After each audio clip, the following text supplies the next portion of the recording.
I'm not sure why they do a little countdown on the live streaming type of thing, as though you wouldn't press the button and be ready almost straight away. I would have thought. Anyway, theme music.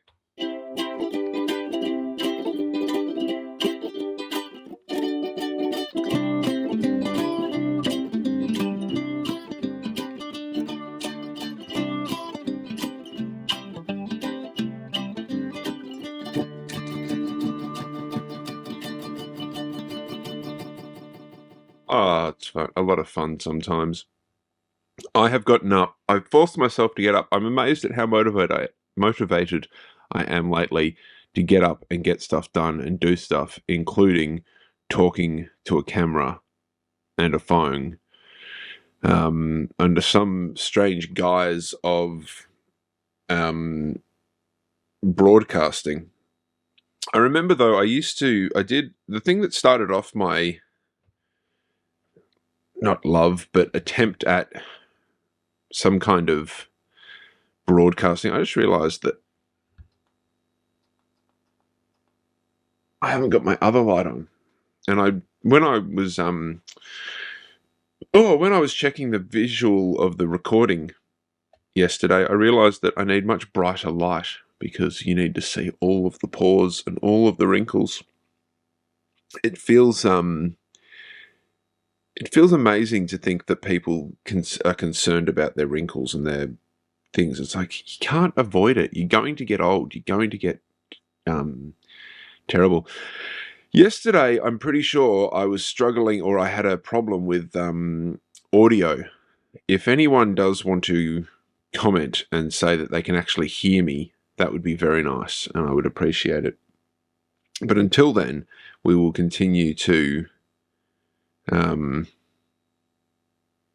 invite you to co-host. Co-host what? I'm not doing co-hosting type stuff at the moment. Anyway, I've woken up and I've gotten myself into gear, and I'm actually trying to do something this morning, even though I have to now go to work because I got asked to work at lunchtime today. The gig economy, I think, is perfectly fine, but it can sometimes really mess with your plans to take your dogs for a slow walk in the afternoon. But yeah, I have been thinking about how influenced we can be by influencers and people of influence, as well as including another light on this side. See if that makes any difference. I just noticed some shadow. Anyway, this is why you would have a producer to produce things, but that's not what this is about. And I remember I saw a quick little article about how some lady who had gotten up, she tried to sue a farm or a dairy farm or something because she drank unpasteurized milk and then had negative effects by it, and had raw milk. And I got into raw milk one time. I read somewhere that raw milk was just as good for you and was just as fine. And I was like, isn't there that thing of like you drink milk straight from the cow sometimes, and all that got back in the day, that kind of stuff. And so a while back, and I'm talking 15 years or so, I got into raw milk and I thought, yeah, it's fine. And I bought some raw milk. I just bought a smallish bottle, and I had it with my coffee, and it was really nice. I actually really enjoyed it. It was very creamy, and it was a perfectly acceptable thing. And I didn't get sick. Nothing bad happened. But a majority of the time I drink pasteurized milk. And then it got me thinking, well, what else can I have that people say I should do this and that? But then you look at scientific fact. Let's be honest here. We live longer. We are generally healthier. Our performance is better. For instance, even though the Olympics is supreme athletes and stuff, you look at athletic ability and what the Olympics does, and the Olympics shows us that we are getting better as humans. We run faster, we jump higher, we lift more, all of that kind of stuff. Everything that we're doing, our brains have worked out the science behind everything.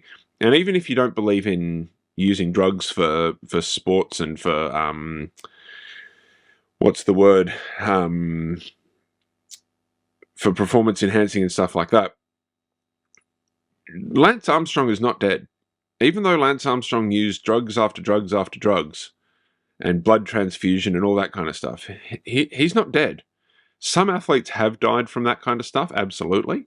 But athletes have died from dehydrating themselves too much for boxing and then getting hit in the head. It's not necessarily the drugs that are the only problem. A lot of people have died from drugs. A lot of people have benefited from drugs. So in other words, science is winning. Science is doing us a favor. And so part of me thinks these old-fashioned ways of doing things, which I'm very, very a fan of. I like roughing it in a way. I like getting your hands dirty in the dirt. I like eating natural foods in terms of like something that I pulled out of the ground and then I cleaned it off a bit and then ate it. I like that kind of stuff. But it's hard, you cannot deny the scientific benefit of scientific discoveries. Sorry, the health and longevity and human benefit of scientific discoveries. So there's an article here that I found via the wonderful site that is Reddit. People talk shit about Reddit, and I don't get it.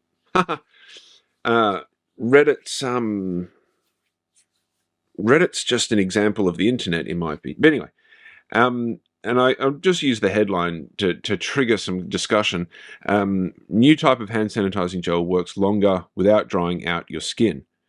Now, I think the main discovery here is that it doesn't dry out your skin, which is great. But is there a limit to how sanitized our world would be or could be? And is that ultimately beneficial and better for us? I don't know. It seems like if you look at the facts, it seems like it is. It seems like it's going to be better for us to be more sanitized and stay away from germs and microbiomes that are bad and all that kind of stuff. But at the same time, it's like, when do we then stop being the natural animals that we are? I remember a while back a co-worker tried to debate or tried to suggest that, very half-heartedly, tried to suggest that the comment "we're animals" was a strange comment, or that we're not animals. And it seems absurd. Like, of course we're animals. We're what are we? Homo sapiens? Whatever it is that we are. We've worked out how to categorize ourselves within our world, which is fantastic. And we are, though, very different to all other animals in that we come up with things like hand sanitizer, and we realize that germs kill us. We don't just go, "Oh, so-and-so died because they ate that, don't eat that." We go, "Well, what was it about that caused so-and-so to die?" Which is part of that. That sort of touches on my dislike for religion and superstition like that. The idea that, as far as I'm aware, could be wrong, but as far as I'm aware, the Jewish population don't eat pork because they think pork is a bad a dirty animal. And it's like, well, no, it's just because you didn't cook it enough. It's the same with chicken. We found that if you eat raw chicken, you have more likelihood, not always, but more likelihood of getting sick. So cook the chicken. And we discovered that cooking meat is better for us. As well as cooking some vegetables. Some vegetables are absolutely terrible. If you tried to eat a raw potato, so I never understood the raw food community. But where is that limit? Where do we stop? Or where do we break away from our animal and become something else? I've had a theory or a thought for a long time about how, with our attempts to go off planet and become space people and stuff like that, like the idea of colonizing Mars, at some point, if you think about human or the way things work, let's just say hundreds of thousands, let's just say 1,000 years, that's a good one, 1,000 years into the future from the point of colonizing Mars. So the time that the first person starts living on Mars, 1,000 years after that, you would assume that Martian people and Earthling people would then be different. They would have evolved and changed differently and stuff. Whether it's, I don't know what the gravity is on Mars, but if the gravity is slightly different, then the humans are going to evolve differently. And so you could then say 2,000, 3,000, 4,000 years into the future from that point, there would be a distinct difference between Martians and Earthlings. And then you could literally have my favorite Martian. I don't think the Martian would look exactly the same with just the antennae, but it would be different. You could actually have Martians and Earthlings.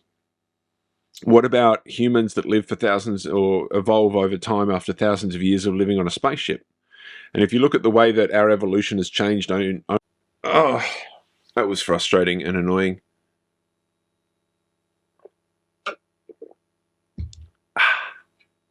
So, if humans have lived thousands of years away from other humans, do they become a different type of human? Do we, the kind of human that uses this kind of hand sanitizing gel? Look, when COVID happened, I definitely didn't deny it or doubt it in any way, shape, or form. I definitely fully believe that it was a real thing.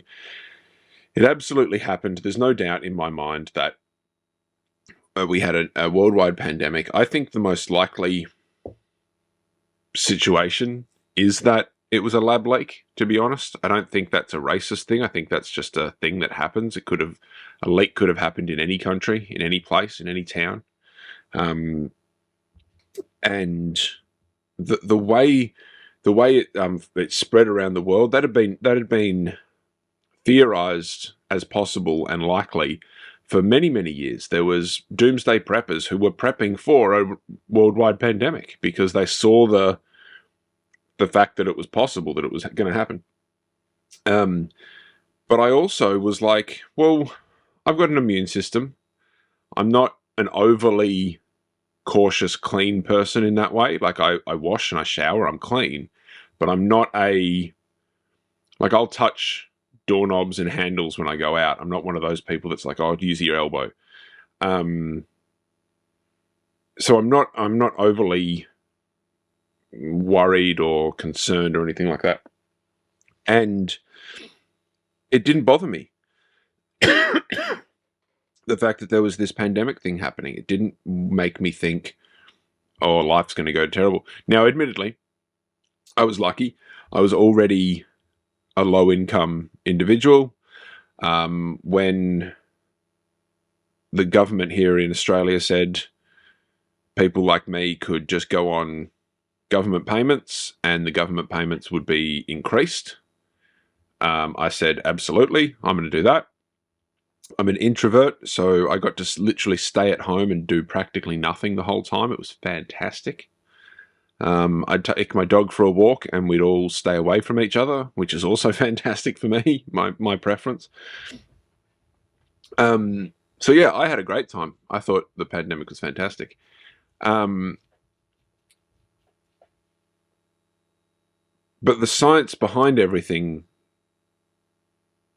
sorry, not the science behind everything, but the worry or the concern for a lot of people, or for me, is that whole, like, do we have natural immunities from certain things? We do, but do we have better immunities because we take vaccines? When the vaccines came out, I said, yeah, sure, I'm going to grab the vaccine, absolutely, because I don't deny or doubt that the vaccine's going to help.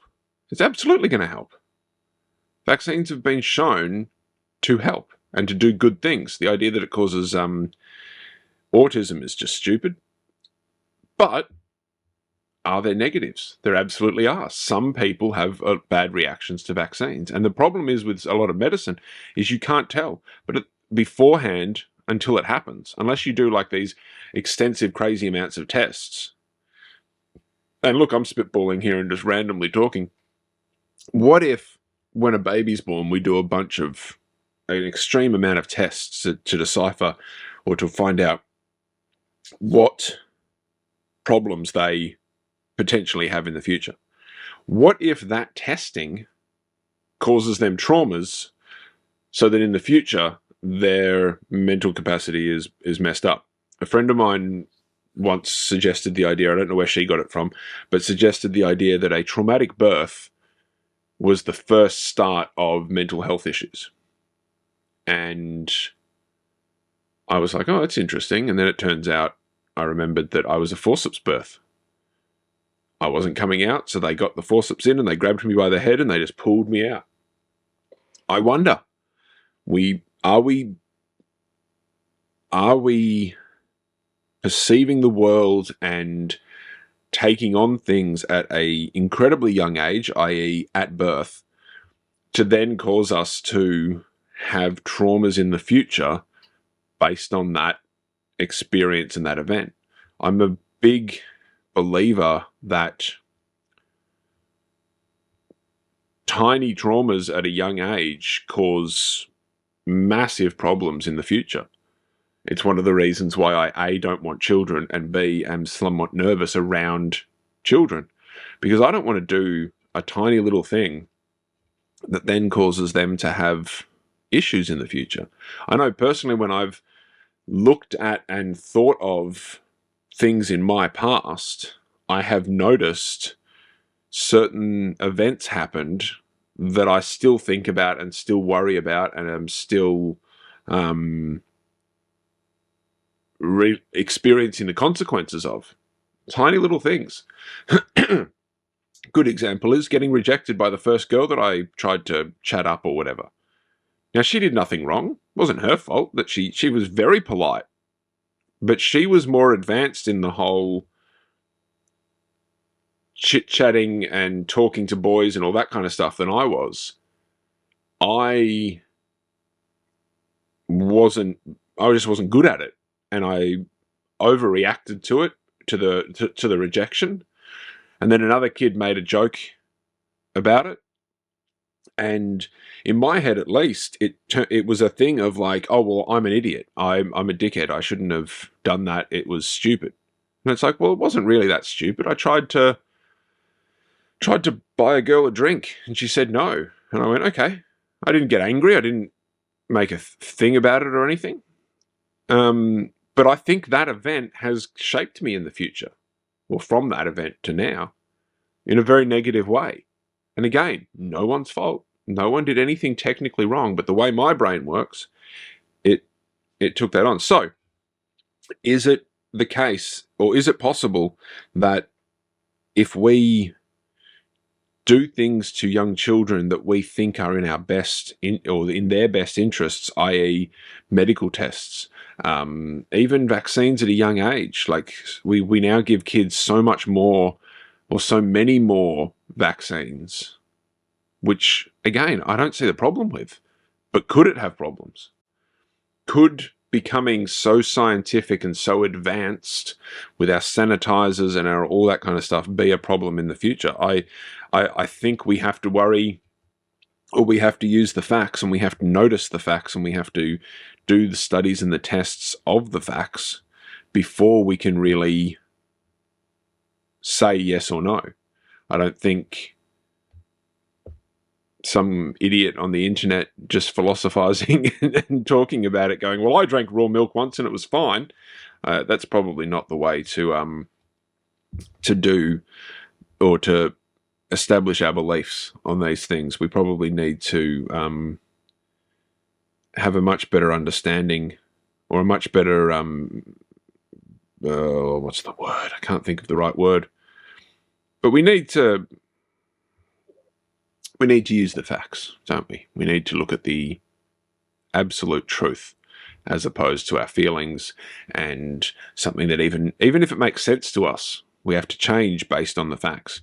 Because I know that back in the day, raw milk seemed logical to me. It didn't seem like a stupid thing. It seemed like, well, it's raw milk. Like, how bad can milk be if we drink it all the time? And it's like, well, it's not always going to be bad, but pasteurized milk is pretty much never going to be bad, unless you leave it for too long and it goes off. Obviously, that's quite different. I'm going to try something here. Let's see what happens. There is an album called Zarika. I happen to have the vinyl version right here. Ugh. There it is, right there. Behind the mic, in front of the mic.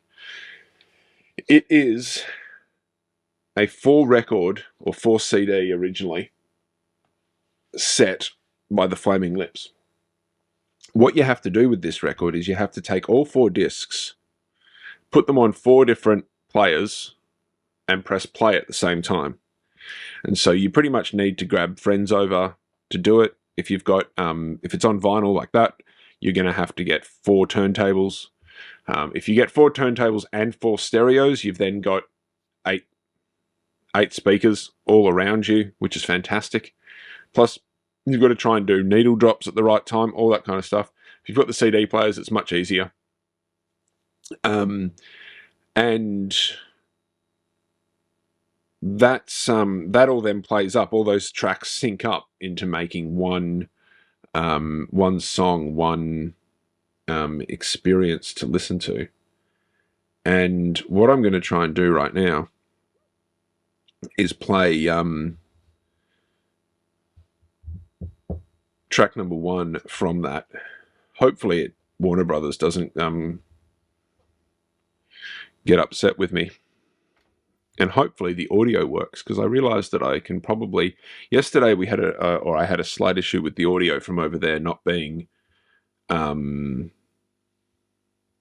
as clear as I would like. So let's see if this works. This is CD number 1. I believe it's working.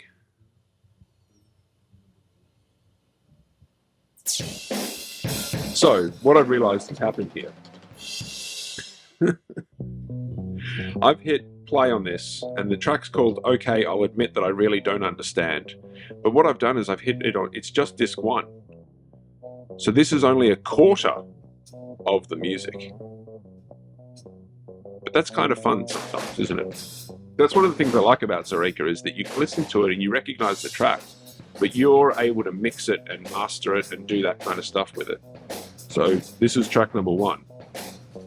Disc number 1 of Zarika by the Flaming Lips.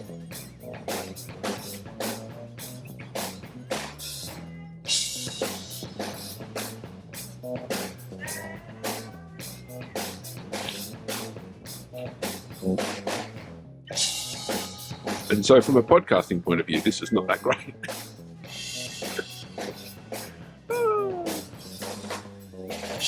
But it's a very cool thing. You can find on YouTube especially, people have done mixes where they've taken all 4 and they've played them together and recorded them and done their own mix. And that in itself is kind of cool. Like, I would love to get the 4 tracks and have faders and EQ and be able to really develop my own mix for this. And I would assume that people have probably taken these tracks, put them into recording setups and situations, and have turned them into their own mix. So there's probably mixes out there where people have been creative and done their thing. But right now we've just got disc 1. It's a fantastic piece of art. And if you know the lore of the Flaming Lips around that era, its creation begat... My dog under the table. Its creation begat The Soft Bulletin, which is one of their great albums, and then The Soft Bulletin gave us Yoshimi Battles the Pink Robots, which is possibly one of the greatest ones ever. We've got 3 minutes before we hit 30 minutes. So we're going to try and do that, because the way that the streaming app works, it encourages certain things. So I don't know what I'll achieve by doing that, but we'll do that anyway. And I think that's the end of the track. Well, that was it. So that was the Flaming Lips. Okay, I'll admit, I really don't understand. Disc number 1. Hopefully I don't get a copyright strike or a restriction on my YouTube video like I did yesterday. The the world is fantastic, and we have all this wonderful technology, and then somebody thinks that a tiny little sample is the reason why my video can't be watched in Russia.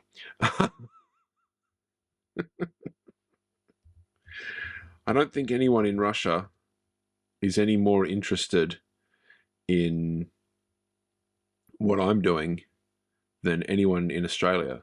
And by that, I mean no one, because no one's that interested here either. Which is fine, because this isn't very good. And in order to get good, you have to be bad. In order to be right, you have to be wrong, etc., etc. Let's see what this does. Oh my No, God! No! If I had these all planned out, it would. Our chief weapon is surprise. Surprise and fear. Fear. It would work much better. I've tried labeling them, but I haven't labeled them very well. Excuse me.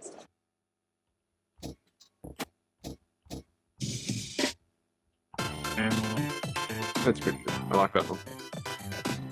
Wouldn't it be great to have a soundtrack to your life? Be able to hit little sound effects, noises and stuff like a movie. It's another question. Are we going to live in augmented reality in the future?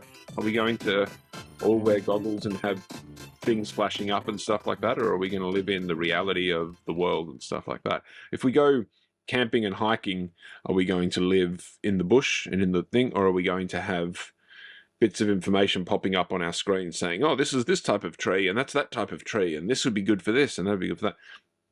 As much as technology is, as we know, fantastic, is it going to have problems in the future if we outsource all of our stuff to computers? Is it better to know how to fix a car or to allow the car to fix itself? Is it better to, I mean, obviously stuff like this, for instance, our interacting via social media and via technology of computer screens and stuff like that means that a grandparent on the other side of the world can see their newborn baby. Oh, geez, pardon me. Can see their newborn baby grandchild, when previously that would never have happened. It would have taken years or days, like coming out via boat and all that kind of stuff. Life expectancy, all that kind of stuff. Is it better to be fully immersed in technology and science and all that kind of stuff, or is it better to sort of take it a bit slower? Should we evolve quick? Should we evolve slow? I don't know. I feel like we're evolving quick these days, and we have people stuck in the past and people fully embracing the future. I feel like I do both. I feel like I'm fully embracing the future in that I use my iPad all the time and I'm on the internet a lot. But then at the same time, I quite like getting out and doing gardening and camping and all that kind of stuff. But anyway, I'm going to call it there because it's my show. I can do whatever I want. And it's still just another test and another attempt to try and do something. And based on yesterday's editing and stuff problems, I don't have time to be doing nothing. So I need to get that happening, and I need to go to the park for a dog. The headlines are going to be on tomorrow again, and hopefully next weekend we'll do this again. So if you've watched this on YouTube, please like and subscribe, obviously. But comment positives, negatives, what you'd change, what you want to see, that kind of stuff. I really would like some feedback.